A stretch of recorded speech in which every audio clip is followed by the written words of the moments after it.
Bonjour à tous et toutes et bienvenue au Good Morning Trading du 31 août 2018, dernier jour du mois, vendredi en plus, donc faites très attention, ça risque de secouer, d'autant plus qu'on a eu un petit retour de la volatilité hier. On va regarder tout de suite, le plus important c'est les statistiques économiques du jour, ce qui pourrait faire un petit peu bouger les marchés. Alors en zone euro, on a essentiellement 11 heures, deux statistiques qui tombent, le taux de chômage de la zone euro, mais surtout l'inflation de la zone euro pour le mois d'août, une estimation flash. Là, ça peut-être bouger un petit peu. On a la revue de la note souveraine de l'Italie par Fitch. Ça peut être important si l'Italie est dégradée. Alors les agences de notation n'ont plus du tout le poids qu'elles avaient avant. Il y a des effets de mode, comme l'indice du Michigan que l'on voit là à 16 heures. Il y a 15 ans à peu près, c'était pire qu'une annonce de la BCE sur les taux surprises. L'indice du Michigan faisait bouger les marchés comme c'est pas possible. Maintenant, il ne sert strictement plus à rien. Et là, bon, tout va dépendre de ce que pourrait dire Fitch sur l'Italie. On a Moody's aussi qui pourrait dégrader la note italienne d'ici un mois. Donc, on va pouvoir voir à nouveau si les agences de notation ont du poids, mais très récemment, toutes les dégradations qu'elles ont pu faire, si elles font une dégradation bien sûr de la note souveraine de l'Italie, n'ont pas eu d'impact, elles ne font plus le jour et la nuit. Par contre, plus important pour nous, à 15h45, l'indice PMI de Chicago du mois d'août, c'est un indice qui est toujours assez suivi parce qu'il représente bien l'activité manufacturière américaine et puis ça nous permet de faire le point dans ce bras de fer commercial avec les États-Unis et la Chine pour voir si la région de Chicago a été impactée. Et c'est tout. Alors on en vient à l'analyse, je vais dire, psychologique des marchés. Détente en début de semaine avec l'accord mexicain-américain sur le commerce. Justin Trudeau, le Premier ministre canadien, a dit que tout allait bien, donc ils allaient sûrement trouver un accord très rapidement parce qu'il y a un timing qui est important avec les États-Unis d'Amérique. Donc le côté ALENA, Amérique du Nord, c'est réglé. Par contre, Trump a fait savoir à des proches, donc quand on fait savoir à des proches, ça veut dire qu'il veut que ça se sache dans les médias, qu'il était tout à fait prêt de monter les taxations des produits chinois de 200 milliards à la fin du round d'observation, de négociation, etc. Et donc la fin de ce round a lieu très précisément le 6 septembre. Donc on pourra avoir le 6 septembre une annonce d'une augmentation des tarifs douaniers des importations chinoises aux États-Unis de près de 200 milliards, ce qui est absolument colossal. Ce qui donne du poids à ce qu'a fait passer comme message Trump, c'est qu'il a toujours dit ce qu'il a fait. Donc du coup, ça met un petit peu de pression sur les Chinois. Et c'est pour ça qu'on a vu hier les marchés qui ont pas mal baissé. Alors de manière raisonnable et contenue, mais tout de même ils ont baissé. Les marchés américains ont baissé pour la première fois depuis 4 jours, donc depuis ce début de semaine, suite à ce tweet de Trump. On va regarder rapidement l'analyse technique. Alors on voit que la baisse entre guillemets sur le Nasdaq, ça a été relativement contenu, hein. On n'a pas battu un record historique sur le Nasdaq. C'est juste ça en fait l'effet baisse. On s'est rapproché, frôlé les 7700. Vraiment de très près, vous voyez, 7698. Et puis on s'est mis à rebaisser. En fait, c'est plus une prise de bénéfice. Il y avait quelques vendeurs sur cette zone-là, ce qui paraît tout à fait normal, une nouvelle centaine. Et on est revenu se stabiliser sur la middle ère de mensuel.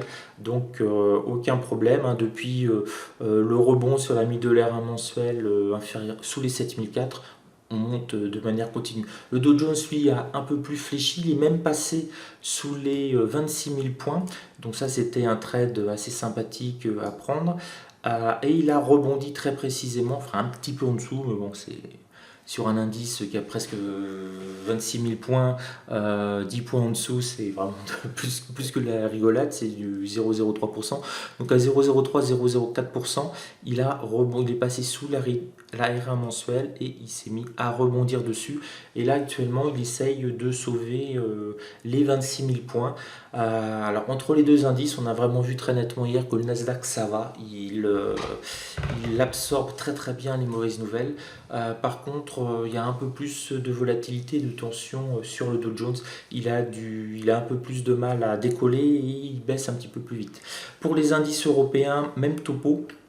On a cassé les 12 500. Je vous avais dit que sur le DAX, tant qu'on restait au-dessus des 12 500, c'était un signal haussier, un signal vraiment de force. On l'a cassé. On est retombé au niveau des 12 400, 450 à peu près. On va peut-être essayer, puisqu'on l'a fait déjà plusieurs fois en séance, de revenir sur les 12 500 tranquillement. On n'a pas de vent de panique cette nuit. Le Tokyo a baissé de moins 0,1%.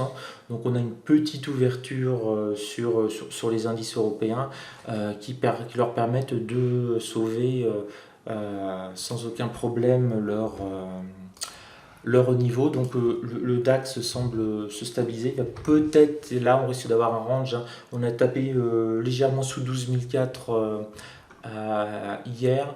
Et on va essayer, hop, voilà, je cherche le CAC 40 pour vous en parler. Et on va donc 12 400 en point bas où il y a eu une très belle réaction haussière. Et félicitations aux gens du forum qui ont acheté à 12 400 et vendu à 12 500. C'était vraiment le day trading du jour. Certains l'ont fait, bravo, moi pas, hein. Ça c'est clair, j'ai dû prendre 2 points. Et on va voir maintenant, voilà, donc le CAC 40. Alors le CAC 40, lui, c'était ce que je vous disais depuis le départ. Éternel problème pour se maintenir au-dessus des 5500 points.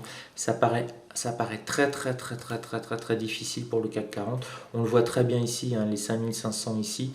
De début août, on n'arrive vraiment pas à passer au-dessus. Et on a un signal de faiblesse quand même, c'est qu'on n'a pas réussi, même provisoirement, même pendant quelques secondes, à aller toucher le point haut du mois précédent. Et on entame une petite baisse. Alors jusqu'où elle peut nous mener cette baisse? Si on a encore des mauvaises nouvelles ou si on clôture, on va dire, un vendredi de tension, on peut aller chercher les 5450, voir s'il y a vraiment des ventes massive par précaution, aller chercher le point pivot mensuel. On va peut-être rebondir dessus si l'on voit qu'il a vraiment été efficace comme zone de stabilisation pour la moitié du mois d'août.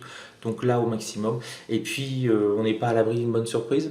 Pour le moment ça ne paraît pas, mais bon, si on a une bonne surprise, la timeline, c'est donc le 6 septembre, donc on aura une annonce avant le 6 septembre, et là on pourra voir les marchés qui remontent, et peut-être le CAC 40 passer les 5500 et en faire vraiment un support, une zone de stabilisation pour monter un petit peu plus haut. Donc vous l'avez compris, tout va se jouer la prochaine semaine avec Donald Trump, les Chinois, 200 milliards ou pas de surtaxation dans ta gueule, réponse des Chinois ou pas, tu nous en mets pour 200, on t'en met pour 200, et puis l'engrenage. Voilà, c'est un petit peu ça, cette peur, c'est l'engrenage. Et puis on constate qu'on a alors, chose intéressante aussi à remarquer, le baril de pétrole se stabilise, hein. On a une montée du baril de pétrole parce qu'on a la production de l'Iran qui s'affaiblissait, notamment avec les sanctions, et aussi la Colombie qui produit de moins en moins parce qu'elle n'entretient pas et elle est totalement désorganisée. Elle n'entretient pas au minimum ses puits de pétrole, elle revient quasiment à la production de 20 ans en arrière. Et elle est aussi désorganisée. Donc on a le WTI là, qui semble se stabiliser à 70 dollars. Donc là, sur ce niveau-là, on n'a pas de tension a priori sur les matières premières inflationnistes, donc c'est un bon point. Mais on a des pays qui vont mal, et notamment je voulais vous citer parce que c'est vraiment impressionnant, c'est l'effondrement de la monnaie de l'Argentine. Et l'Argentine vient de relever ses taux directeurs sur un an à 60%. Donc si vous voulez faire 60% dans l'année, vous prenez toutes vos économies, vous les convertissez en monnaie du pays d'Argentine, et l'État vous garantit que vous toucherez un bonus de 60%. Le seul problème, c'est qu'on voudrait au bout d'un an le reconvertir en euros, c'est pas sûr que ça aille même un vingtième de la somme en euros.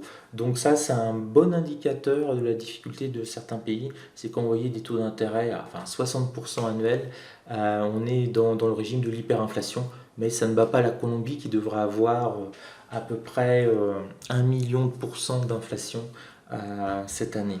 Donc bon courage quand même aux Colombiens. Sur ce, je vous laisse. Je vous mets en garde vraiment sur cette journée. C'est une journée charnière. On est vendredi. On laisse souvent des gains le vendredi. On commence à avoir la nervosité sur les marchés. Faites attention aux clôtures. Il peut rien se passer, ça peut être très violent. Clôture européenne et clôture américaine. Si on a quelques gros qui délaissent, qui se mettent à l'achat, on peut avoir vraiment des bougies violentes. Et puis la vraie rentrée, c'est lundi et c'est là où tous les traders vont rentrer et on devrait retrouver un petit peu de volatilité, surtout si le 6 septembre on a la relance de la guerre commerciale entre les États-Unis et la Chine. Alors là, il faudra vraiment être ultra prudent. On peut avoir des bougies de 80-100 points en une minute sur n'importe quel indice, enfin peut-être pas sur le CAC 40, mais sur le DAX, sur le Nasdaq, oui, sur le Dow Jones, on peut avoir des bougies de 100 points dans tous les sens. Et ne faites pas vos traders débutants qui sont excités par la volatilité, par les bougies, parce qu'ils imaginent systématiquement qu'ils seront toujours dans le bon sens. Non, quand on est un trader expérimenté, on imagine toujours qu'on est dans le mauvais sens. Voilà, donc priorité numéro 1, la gestion du risque, pour survivre et être encore là l'année prochaine. Sur ce, je vous souhaite une belle journée de trading. Et puis, je ferai un point sur mes 8 mois de trading depuis le 1er janvier 2018 jusqu'au 31 août 2018, parce que là je vais vraiment entamer une deuxième phase de mon année beaucoup plus agressive, donc ça vaudra le coup de faire le point sur 8 mois de trading pépère et puis voir ce que ça donne sur 4 mois de trading beaucoup plus agressif. Est-ce que je gagne 2-3 fois plus d'argent ou est-ce que je perds tout ce que j'ai gagné les 8 premiers mois? On le saura le 31 décembre. Voilà, sur ce, belle journée de trading à vous, ciao.